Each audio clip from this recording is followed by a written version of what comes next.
Hi, everybody. Welcome to Sandy Hook Promise's webinar on youth wellness during COVID-19. We're very excited to have you all with us here today. As more of you are hopping on and joining, we're just going to give folks a minute or so to join. Thank you again for being here, and we'll get started in just a minute.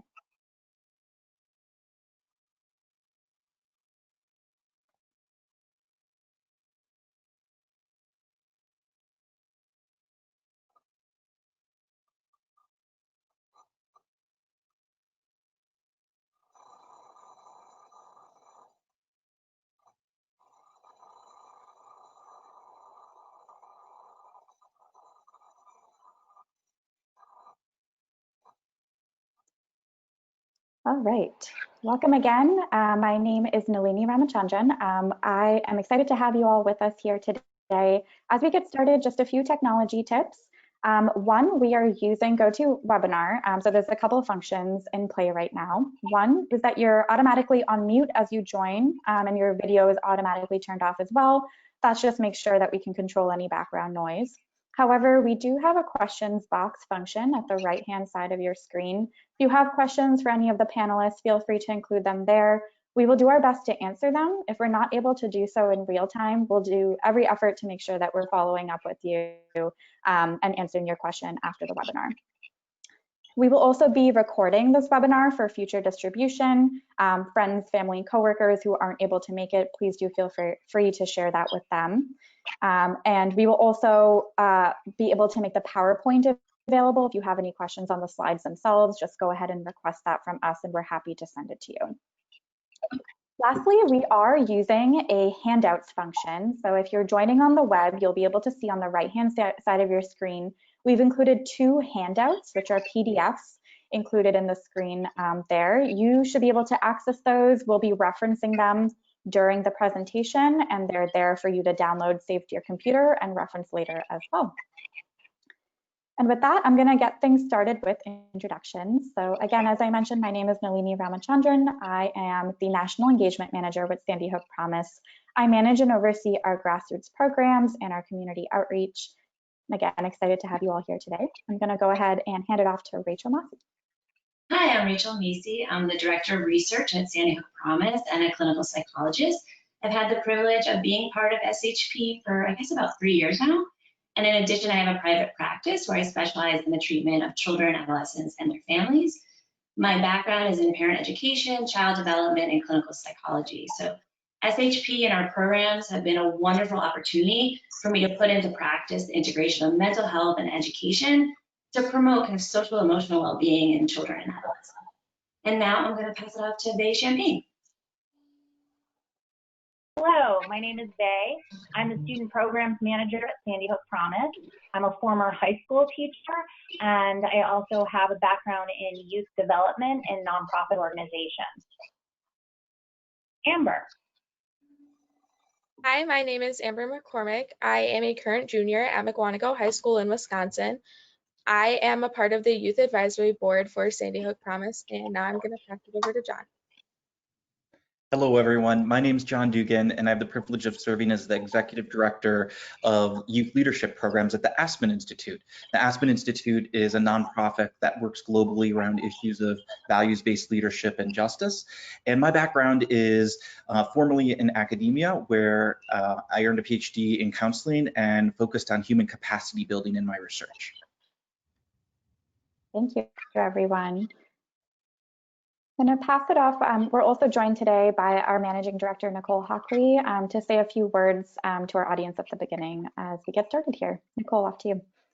Well, first of all, thank you, everyone, for participating in today. We appreciate how busy everyone's schedules are, and the fact that you're making time to be with us today really means the world to us. Youth wellness is an incredibly important subject, especially during the time of this pandemic, and keeping kids safe from self-harm and other risky behaviors is critical to our mission, because we are all about preventing that violence before it occurs. And keeping our kids safe and healthy and happy is core to that, and as well as being able to identify when they need further support services. As a mom, as well as the Managing Director of Sandy Hook Promise, this issue is very close to my heart. Many of you know that my youngest son, Dylan, was killed at Sandy Hook, and my surviving son, who was also there that day, but in 3rd grade at the time, is now in 10th grade. And so I am feeling the pain of the pandemic with a 15-year-old who is trying to figure out social distance learning, dealing with social isolation from his friends, and trying to figure out his space in the world as a teenager anyway.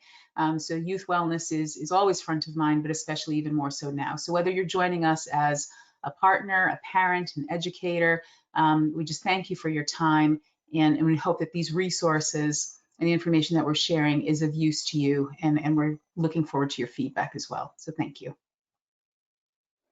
Thank you, Nicole. We're now going to pass it off to Rachel to get us started on a little bit more of the context that we're going to use on our discussion on youth wellness. Thank you, guys. So we put together this webinar in hopes of providing not just knowledge on these topics, but also some practical strategies that you'll be able to incorporate into your daily life, whether it be with your own family, your students, your friends, your coworkers. So I'm going to outline some of the key factors and importance of reaching out and staying connected to protect our well-being and the well-being of our children, and explore some unique challenges that we are seeing due to COVID. Bay is going to introduce how we can use Sandy Hook Promise's Know the Signs programmed activities at home and encourage social emotional learning. And then what I'm most excited about is that you guys are going to hear from some of our youth on how this has impacted them and learn more about the Aspen Institute's approach to youth resiliency. So we're really excited to have you guys here today. So next slide. Okay, awesome. So I'm going to first just talk about the impact of social isolation.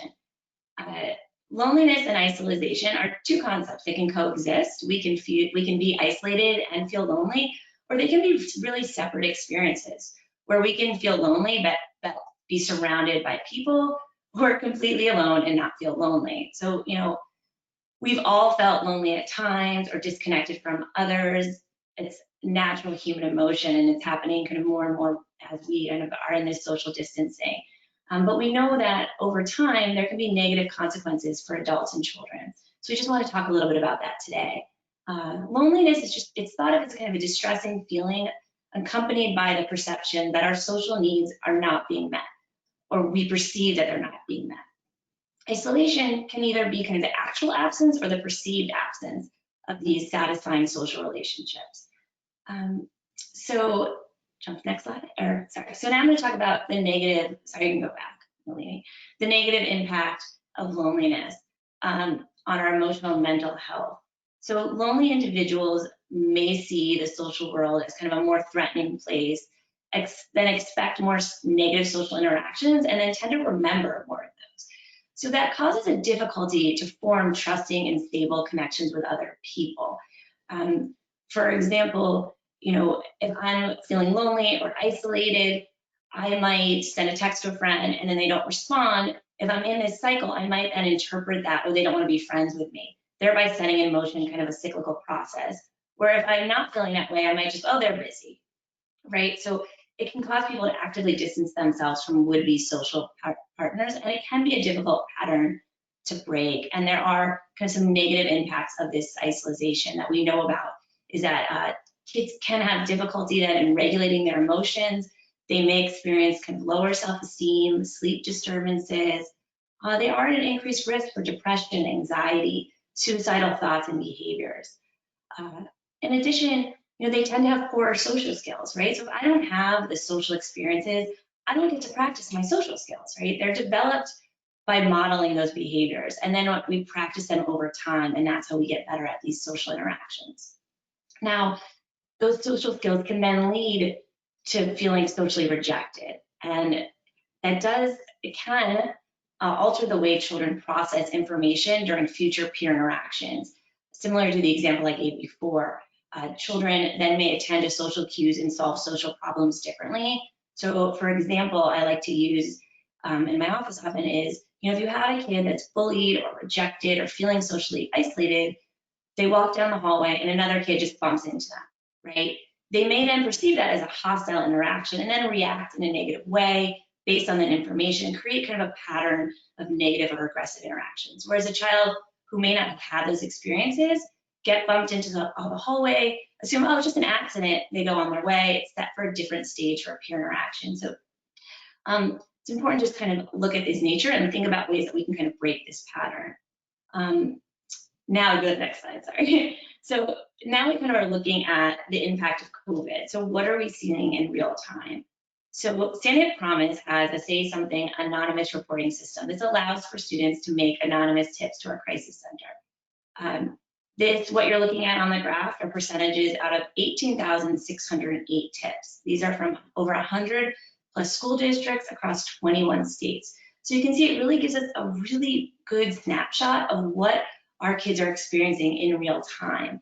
And you can see that the bullying has declined, but we've had a significant uptick in reports of suicide, self-harm, and depression. So these are really alarming and things that we want to be aware of, and we want to be able to make some changes. And so that leads us kind of, what are the things that we know that do work, and then how do we translate them to what's going on at home? So luckily we know that through connections, we can protect against feelings of loneliness and isolation. Schools provide so much more beyond traditional education. They are crucial environments in which students experience continuous and evolving interactions with their peers, their environment, their teachers, staff. And school connectedness is the belief as a student that I know that my adult and my friends, they care about my learning, but they also care about me as an individual. And that's been shown to be a really significant protective factor against the risk of substance abuse, violence, emotional distress, suicidal ideation, attempts. So it's really important. And even more specifically, as we kind of look at a more, as kind of a closer look at the teacher-student relationship, and this has been done over years and years of research, positive, warm, and emotionally supportive teacher relationships have shown to improve academic performance, peer relationships, promote pro-social behaviors, and decrease aggressive behaviors. So teachers are kind of our first line of defense in a lot of ways, and they can be really impactful on a kid's life. And then moving on to kind of looking at friendships, right? And kids don't need tons of friends. You know, one friend can make all the difference. And the importance of friendship is that it really is shown to deter victimization, reduce depression and adjustment problems, and kind of decrease even disruptive and conductive disorders. So we know the importance of that. So, you know, now I kind of want to look at, you know, what can we do at home, right? What does that look like now without being in the classroom? Whether, so I kind of broke them down into these kind of 6 core areas I like to think about, and I'm going to walk them through with you today. So the first one is commitment. You're already showing that. You're showing up today. So thank you for being here. It shows a commitment to prioritize your child's, your students, your coworkers' mental health, right? We know it's not all about the academics. School is also a place for social and emotional learning, and we can find ways at home to kind of continue and encourage that. So don't be afraid to prioritize or pull back. Figure out what your family needs, what your child needs, where are their concerns, and where are there opportunities for growth. It leads us to kind of be creative, right? Allow for explorations, allow for messes, allow for passions to develop, you know, and most importantly, kind of meet your kid where they're at. If they're telling you that online school is too stressful, it's too much work, that's okay. Listen, make adjustments. We're all busy, we're all working. Right now, my kids are somewhere in this house and I'm just hoping that they're quiet while I get through this. So, you know, figure out what works for you guys. If you're not worried about their math skills, pull back on that. Allow them to do something else. They don't need to do those math worksheets. You know, do Legos or a puzzle, or, you know, write a comic book, whatever they kind of feel that would work for them. And that brings us to choices. I love choices. I think they're really effective. It helps children and adolescents experience control right now, especially when the world feels very much out of control. They are not going to make any decisions about who they see or what they see or when they can go to school, can they go to camp. So giving them control in any way that you can really reduce stress and anxiety. So for example, let them be part of kind of setting the schedule for the day, or choosing what lesson they want to work on, or what friend they want to Zoom with, what video games they want to play. You know, when there's resistance, because there's a lot of it, right? You know, there's fighting with siblings, there's yelling, there's screaming, there's, they don't want to follow directions, they're cooped up in here with us. Use it in your advantage. So for little kids, I don't want to go to bed, I'm tantruming. Okay, well, you're going to go to bed, but you want to hop to bed like a frog, or you want to walk like a crab, right? It's allowing choices within parameters. For a teen, if they're feeling stressed out or overworked, because look, online learning is challenging. Not all kids can learn this way. It's not something they can just turn on. So you might say to them, okay, where are you at with your work? Let them choose to take a mental health day. At the end of the day, especially with teens, you want your children to learn to make good choices for themselves and others. And to do that, they need practice. So this is a great way to start. Next, you just want to encourage connection. Have them reach out. For little kids, I know my son, I had him and his cousin do the same Lego set over FaceTime, gave them an activity. For older kids, just have them reach out. I had a patient the other day, right before a test, she got a text from a friend. And she said to me, it just made me feel like someone was thinking about me. Now, to a kid who might not have tons of friends, this was really powerful and really special. And kind of moving on to the last two, try to remain calm, focus on self-regulation and self-care. I can't regulate my kid who's upset and screaming if I'm dysregulated. I like to think of my mind like a snow globe. When you're upset, those thoughts and ideas are shaken snow globe. They're all over the place. It's difficult to focus or think logically. When we stop shaking the globe, the snowflakes, they settle on the bottom. The same with us. When we calm ourselves down with breath or a walk, music, our thoughts settle. Our mind becomes clear. It is then that we can respond effectively to our kids and our own needs. And lastly, just be kind to yourself and your kids, your students, your coworkers, your friends. This is just all really unprecedented and it's stressful. It's full of disappointments and missed moments. So it's okay to not be okay. We can't do it all, and you're not expected to do it all. But our children are really resilient. We're really resilient. Our students are resilient.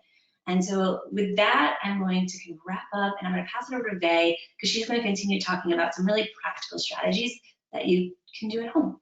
So thank you.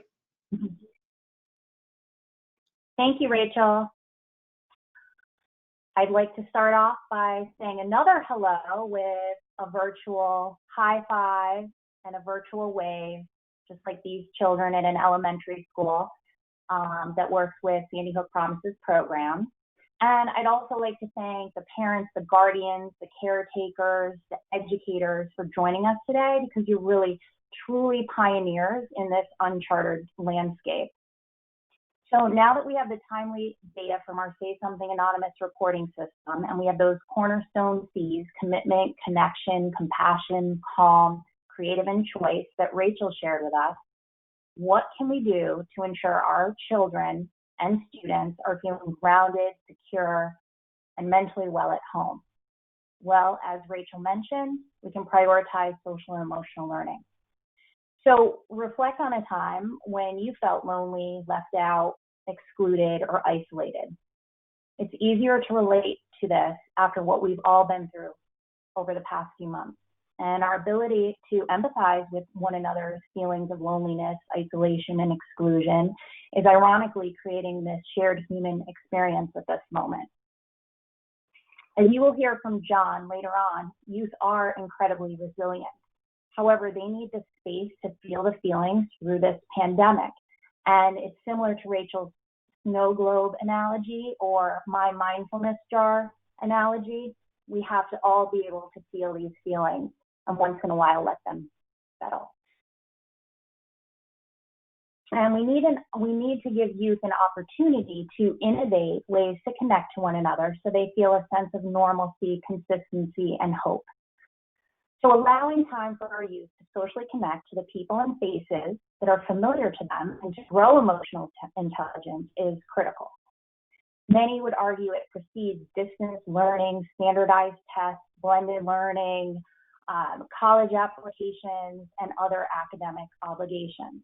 You will hear from our youth leaders and change makers, Amber and Ariana, today in a bit about how they're working very hard to create new pathways to connection and stay grounded and well. Adults can prioritize social emotional learning at home by focusing on the CASEL competencies, and CASEL stands for Collaborative for Academic, Social, and Emotional Learning. And they can use these competencies at home as anchors or checkpoints. And the cornerstone C's fit really nicely into one or more of these competencies. So I'll give you a couple of examples to build on what Rachel said. Self-management. This is the calm piece. This is the emotion regulation piece. Both adults and youth, sometimes we feel anxious, we feel a little bit out of control, and we can't name or pinpoint feelings or the emotions that we're having. So today we've shared an activity packet for you to engage with and look into, where there are some ideas on what you can do at home for emotional regulation. And some of the ideas include a weather check icebreaker that families and educators can use that places a weather pattern name on a feeling or emotion you're having. For example, stormy, sunny, icy.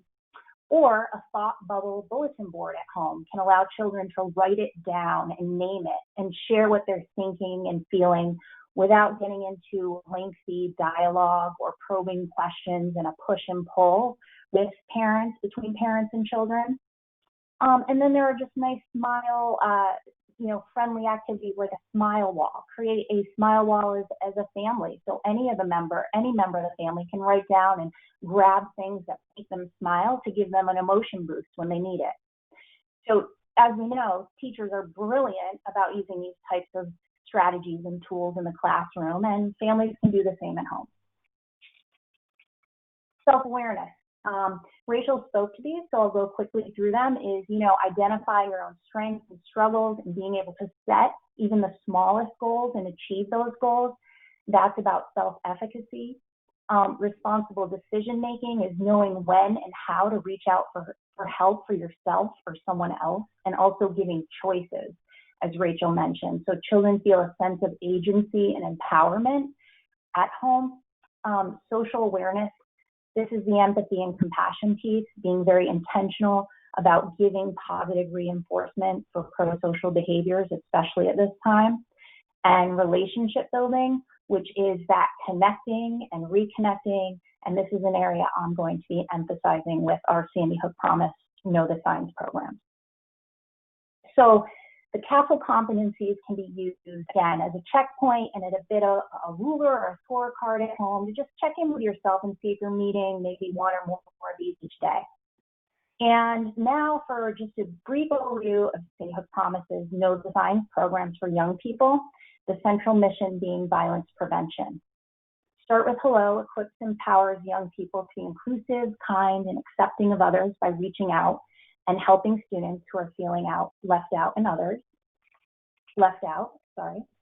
And Say Something gives middle and high school students knowledge and tools to recognize warning signs and threats, and also the warning signs, most importantly now, of a student who might be at risk of harming themselves or others, and then encouraging them and giving them the tools and the skills to tell a trusted adult. And lastly, our Save Promise Clubs. And this is the youth leadership branch of Sandy Hook Promise. There are over 3,000 Save Promise Clubs across the country, and students from these clubs are teaching, modeling, celebrating our Start with Hello and Say Something messages and programs. And you will hear from a couple of our Save Promise Club student leaders in a bit. So how can you apply some of these best practices from Start with Hello and Save Promise Clubs in your own home or as an educator teaching in a virtual setting? Well, doing and modeling the simple activities will make you feel happier and more connected in this long-term state of physical distancing. The 3 Start with Hello steps: see someone alone, reach out and help, and Start with Hello. Educate students of all grade levels to recognize the cues when another student is feeling lonely or isolated and how to reach out to them with a simple pro-social behavior like a hello or smile.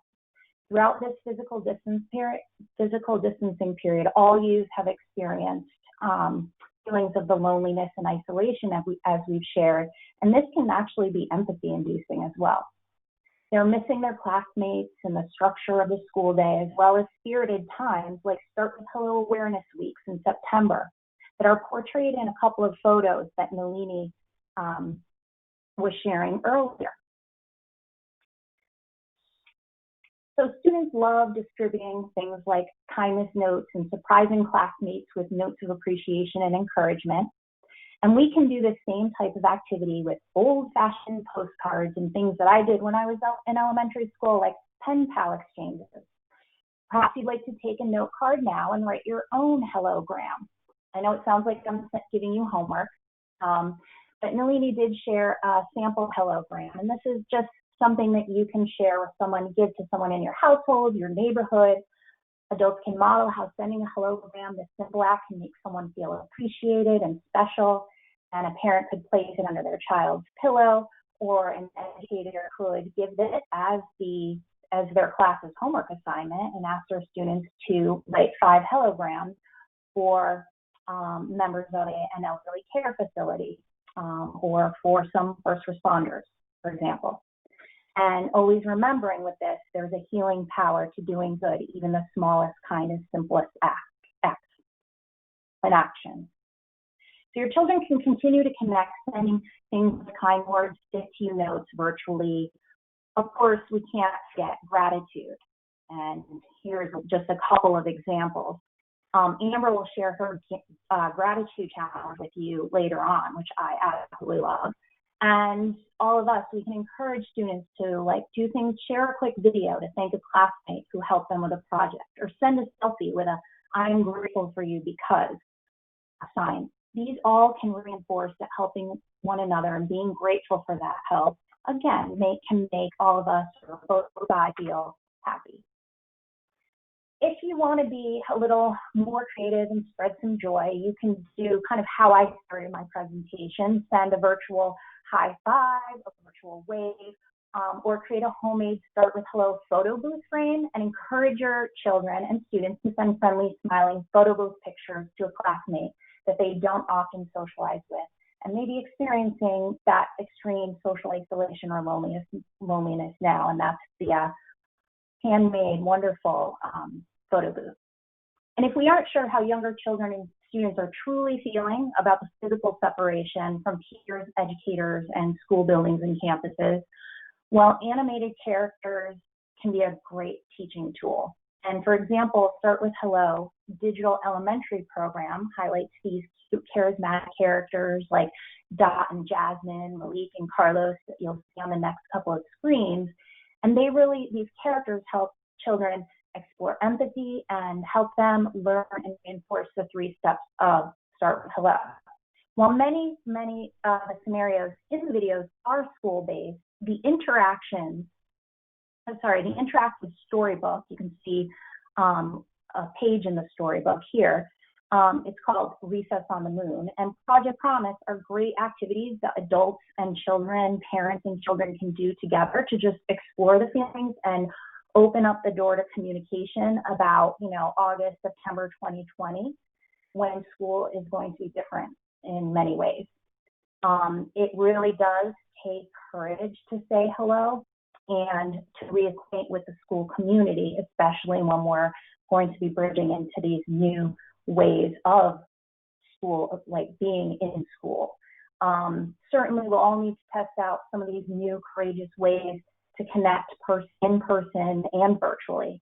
Educators could take this activity to the next level and assign the task of writing their own storybook, or like Rachel said, a comic book or a comic strip that integrates the 3 steps of Start with Hello, and then they could read it to each other as a family or then read it to a class.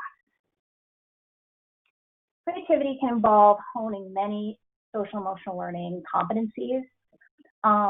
Just a wall of art has grown in my own town at a train station. A teenage girl started this wall of art, and it says, when you can't count on anything else, you can always count on art. And I was very impacted by this, and I've watched this wall of art progress over the past few weeks. So creative expression, as we know, is getting us through a lot of difficult times. And from a parent's perspective, art can enlighten you on how your child is feeling: optimistic, scared, hesitant, sympathetic, frustrated, angry. And here's a couple of entries from Sandy Hook Promise's Student Voices contest. The theme this past year was breaking barriers and building communities, and who could have predicted it would have been such a timely theme. Giving a theme challenge to your child, a little structure with a theme, can provide some insight into how they are feeling. And if your child enjoys journaling and writing, you could do things like answer a prompt. For instance, one that has been popular is writing a letter to my future self. Have every member of the family, or as an educator, every member of your class, write a letter to your future self in 3 to 5 years and express 3 small goals or 3 hopes and dreams that you have, and then you can seal them up for later and even put them in a time capsule if you want. There's also similar things like creating a vision board with different promise challenges, and you could share it with your friends, with your classmates, with your family members. And I think of promise challenges as really small, achievable, attainable goals that you can do. And that could be like sharing a hellogram with somebody in the neighborhood. And chalk art. Chalk art and kindness gardens are popping up everywhere to thank first responders and give passerbys a rainbow of hope and encouragement. And they are filling the sides of buildings and firehouse. I've seen that at firehouse parking lots and abandoned basketball courts. So working on Start with Hello Chalk Art project is something that's really tangible to do, and it's a great brain break from the work, from the homework or the academic day. So students do need that continuous connection to peers, as we've mentioned. However, they also need to be reminded that there's a community of care out there for them. And here's where trusted adults play a major role. This is Christina and LaShonda. Christina is one of our youth advisory board members for State Promise Clubs, and her trusted adult is LaShonda. We've all seen, teacher car parades and principals delivering lunches and like homework packets, just amazing, amazing ways that they are reaching out. Educators are creating TikTok videos and Instagram posts to tell students they are still there and they care. This helps maintain that normalcy and consistency and reassurance for young people that I mentioned earlier. They need to know that that connection to trusted adults from their schools won't dissipate in virtual settings. They also need to reestablish connections to school building trusted adults that they would typically go to if they see something like concerning and want to say something about it. So students will tell you, yes, that they are missing seeing their favorite trusted adults during the school day.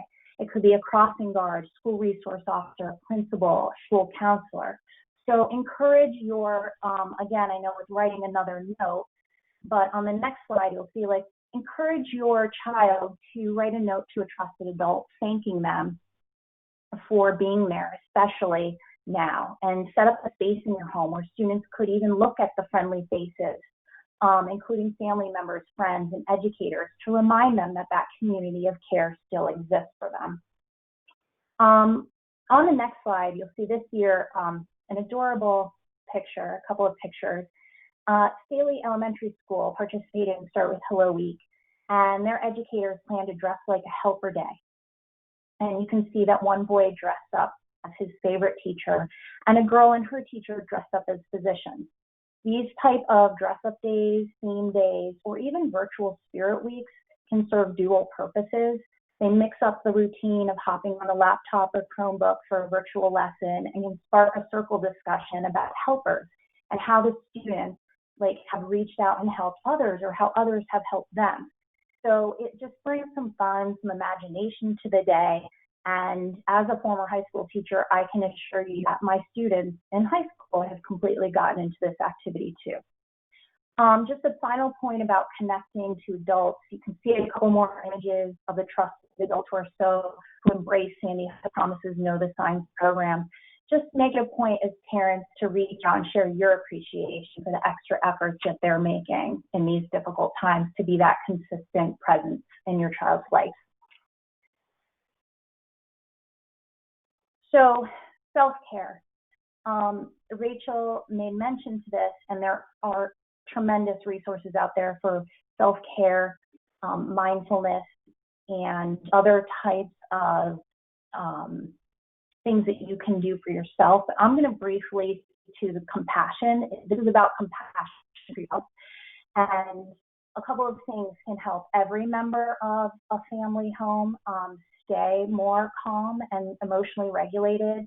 Things like giving space and refraining from the push and pull, giving young people lots of choices. I think that's incredibly important. And there's always a window of opportunity during the school day to give children choices, validating it's okay not to be okay right now. And it's okay as an adult to say, you know, I'm not okay at this moment. I'm going to do some of my favorite care activities at the moment. Enjoying the possibility of not being on such a regimented, uber scheduled day, like many families are in a typical school day. And then setting boundaries and balance during this pandemic learning time, setting aside some time for me time. So before I hand it off, I'd just like to mention that we want to also encourage children while they're doing these things to connect to trusted adults at home, connect to peers and classmates. We also want to encourage them to connect to clubs and activities outside of academics. And some educators, as you'll see here, are still running virtual Save Promise Club meetings. They're running community service activities, and they're creating special time to talk to their students, like #TalkToMeThursday. So there are many ways that students and club advisors in school settings, they're taking this chance to really continue on clubs and community service activities. So we want to encourage students to be proactive and stay connected and get involved in clubs. Some students are doing book clubs, cooking clubs, but we're here to talk about Save Promise Clubs.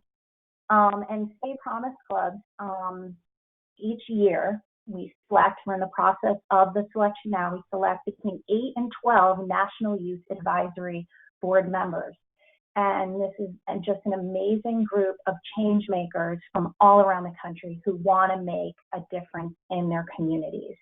And who better to hear about their perspective on youth wellness than our own Youth Advisory Board members.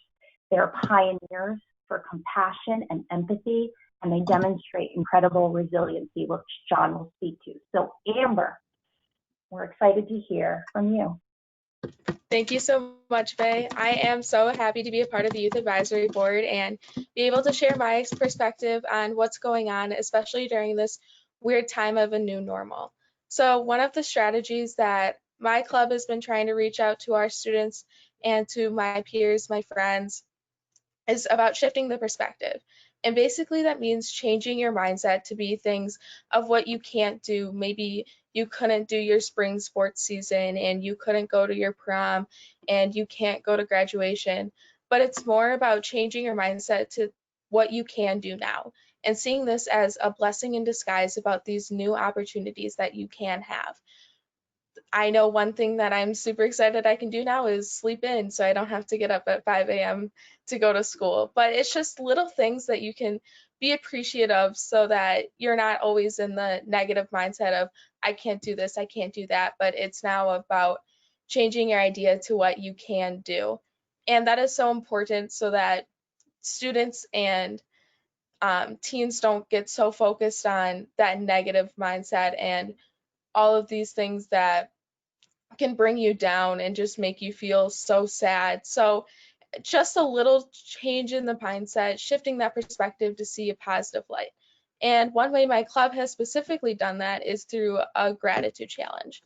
So this quarantine gratitude challenge is just a little way. We did a little calendar. We sent it out on our club Instagram, and it's just a little challenge for our students to take throughout the rest of the school year. It's just Monday, Tuesday, Wednesday, Thursday, Friday. It's a little prompt of asking you, what are you grateful for that day? Maybe it's something outside or something in your house or in your room that you can see right now. And just by acknowledging what you're grateful for and acknowledging that you can see this, you do have this. It allows you to not focus on what you don't have. So our club members or students at our school can either share this out on their own Instagram stories, or if they're not comfortable with that, it's just a little mental check to remember what you do have, what you can do, and what you can see. And that is so important. And it's been really cool to see what other people have been thinking, what they're grateful for. And it's just a way that we remember we're all with each other. And like how Rachel and Bay were talking about staying connected and acknowledging that we're all in this together. Another point on connection is, again, through our trusted adults. My school was really awesome, and our staff put together a little video for us just saying that they miss us and that we got this and they're here for us. Just by them taking the time to put a little video together and acknowledging that this isn't the best case scenario, this isn't ideal, but they're still here for us. Having that little connection is more important than ever. And I know Rachel and Faye have talked about connection a lot today, but I just want to reiterate that connection for youth and connection for us to our teachers, to the staff, and even to peers is so important now more than ever, as it can feel really lonely when you're cooped up in your room all day and it's just the same thing. I whenever thought going to online learning, I would look forward to a weekly check-in with my history teacher, but it is the highlight of my week. It is so exciting to see them. It's so exciting to remember that there are other people on the side of the computer screen, and it's not just a computer talking to me, and it's just another way to see my teacher's still there, my teacher still cares about me, my peers are still going through the same thing, and connecting is so important as we try to finish out the school year and get through the rainy days. Just having that little connection, that little text, that little FaceTime over lunch is super important, and it's just a little light to get you through this tunnel.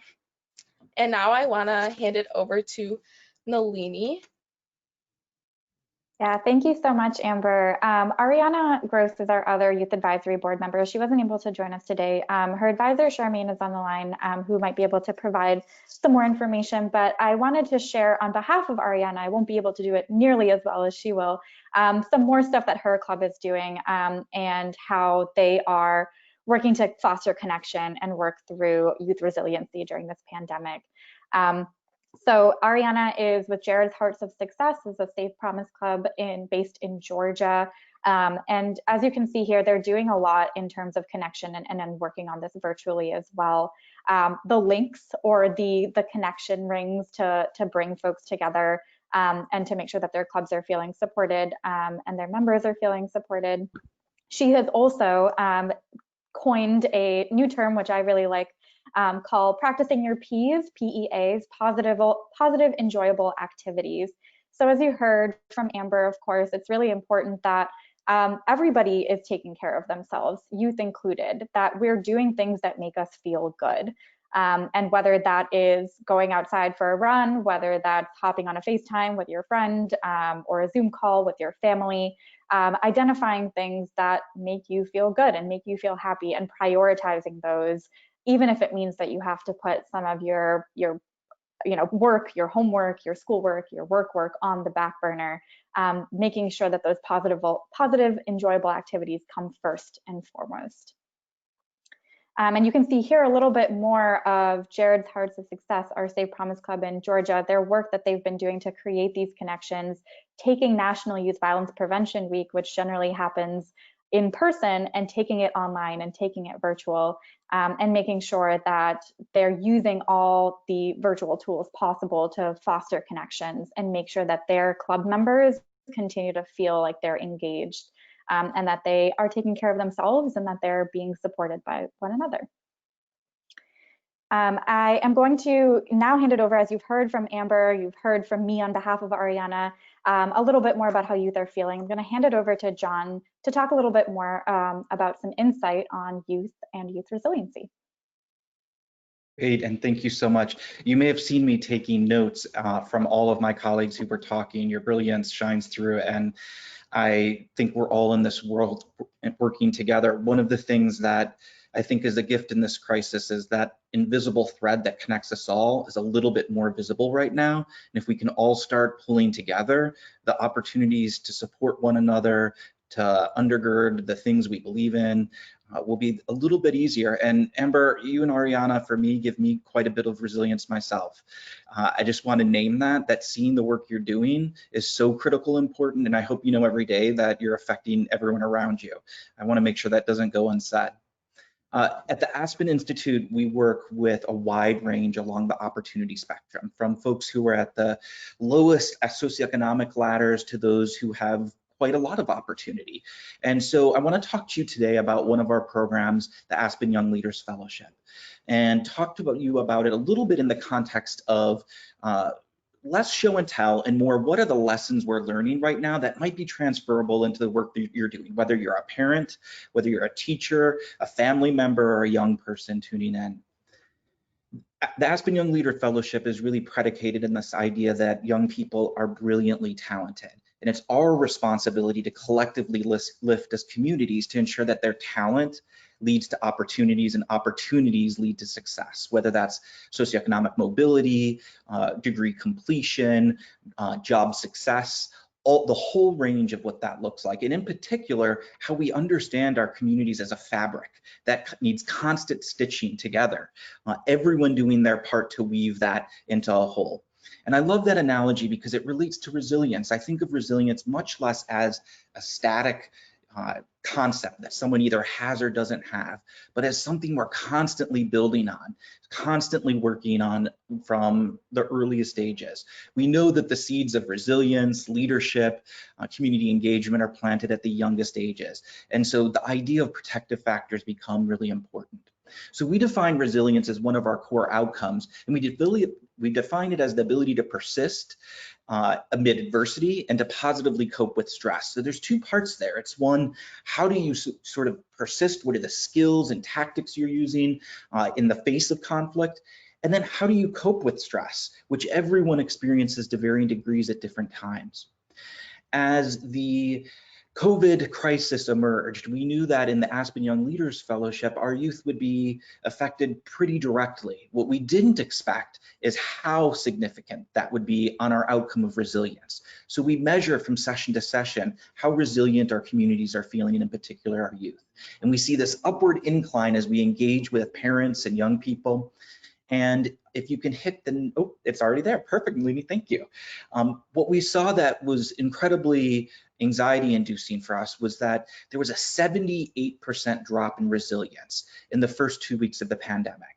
So to see that level of drop, it is pretty unheard of. And so it became really important to unpack that as more than just a data point, because we were seeing it with young people.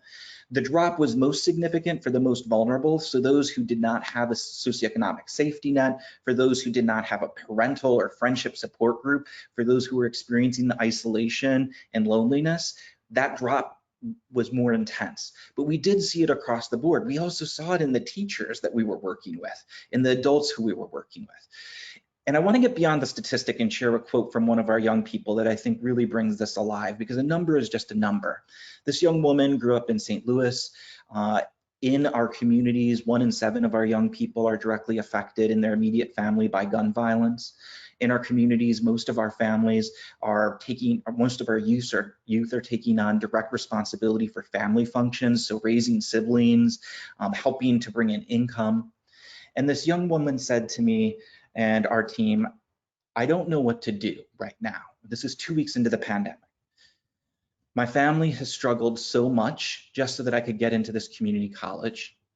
I feel like I finally had a pathway to college, to a degree, and to be able to get a job that would support my siblings and my family. And I'm watching as my aspirations are turning into pipe dreams. And I'm less worried about myself. I don't know what to do for my parents. So in the state of struggle and stress, her worry was less about herself, but that her parents wouldn't think the efforts and all of the sacrifices they made would be worth it. And so I think that's just a telling quote about what it means to live right now. And we're all facing different variations of that same theme, which is, what did we hope that we thought was going to be happening that isn't? How does that play into the hopes that our families have? And so you see in this image, this young guy who's got a shield, which is his protective factor against those very factors that will reduce hope, that get exacerbated in a time of crisis. So I want to tell you a little bit about what we've done that I think help us think through what are the steps each of us can take, whether it's programmatically, with youth, with parents, or in community. So if we go to the next slide, you'll see part of what we refer to as our opportunity ecosystem. So in the work with youth and leadership development, opportunity does not come equally to all of us. So the program is undergirded as a means to say, we need to create opportunities, plural, that help advance our communities. And that's not just the young person we're working with, that's everyone around them, from sibling to teacher to adult to employer. And so we immediately took 4 tactics that I want to tell you about, some of which will be directly transferable. One, we had to think about, how do we mitigate the educational crisis and provide continuity of education? What that meant is, in some of our environments, in our rural ecosystems like the Mississippi, Arkansas Delta, people didn't have access to internet. So we immediately made sure that every family had access to broadband internet, a contract for a year so that they could actually pay for the access and have it as a stable support, and that everyone had a laptop, because so many of our young people were working on their phones, and there was one phone being shared amongst everyone in the family. So it became, how do we triage the base needs? If you think of this from a Maslow's hierarchy of needs, how do we make sure everyone has access to that first and foremost? Secondly, how do we mitigate the economic and housing insecurity? And so there's only so much any of us can do. I think everyone on this call would probably, if we could write a check today, write a check to immediately make sure that everyone had economic security and housing security. But that's not the case. So what we have to do is mitigate. So when a young person is meeting with one of our coaches and they don't know how to get home from college because they don't have anyone who can come and get them, and they actually don't know if they're going to go live with a parent or a grandparent or an aunt and uncle, we can help intervene in that decision making. But we don't know about that if we don't do everything that Vay, Amber, Nalini, Ariana would have talked about, Rachel and Nicole, which is, we have to foster those relationships of critical trust where someone will disclose, this is what I'm working through and trying to solve. And then we can help. We don't want to solve problems for people. What we try and do is set the conditions for young people to solve the problems for themselves. That way, it builds internal agency that they're going to be able to get through this crisis. It begins to foster that resilience. One of the things I think we forget about is that resilience isn't just influenced by a direct intervention on resilience. It's affected by things like socio-emotional regulation. It's affected by agency. Do I feel like I can be self-directed in the pursuit of my goals? Efficacy. Do I think I can be successful in this? And so by coaching the young people to help them solve their own problems, that became key. Third, we needed to do intergenerational, multi-generational support. So when a young person's family loses a job, how can we support that? Well, we have a paid internship that our fellows go through during the summer. So we gave every family stimulus checks if they wanted it. So we met with the young people and said, would you like an advance payment on your internship so that you can bring money into the family? And so they immediately could help solve the problems for the broader family. And so a young person, like the quote I shared, feels like they're part of the solution and they're not an increased burden. When someone feels that increased burden, those protective factors begin to deteriorate. The shield begins to drop down a little bit. And so those stimulus money is not huge, but it was just enough to say, okay, I've got a way to contribute to solving this problem as a family. 2 other quick things. We made a virtual pivot. I cannot say how much it surprised us. We're an extension of our families. We're not their primary educational goal, yet 100% of our youth said, please do not pause the program. This is a safe and a brave space for us. You're creating a context for us to engage with one another, tell our stories, share our stresses, and solve for one another. Or if we can't solve it, at least be together in the struggle so that loneliness gets mitigated.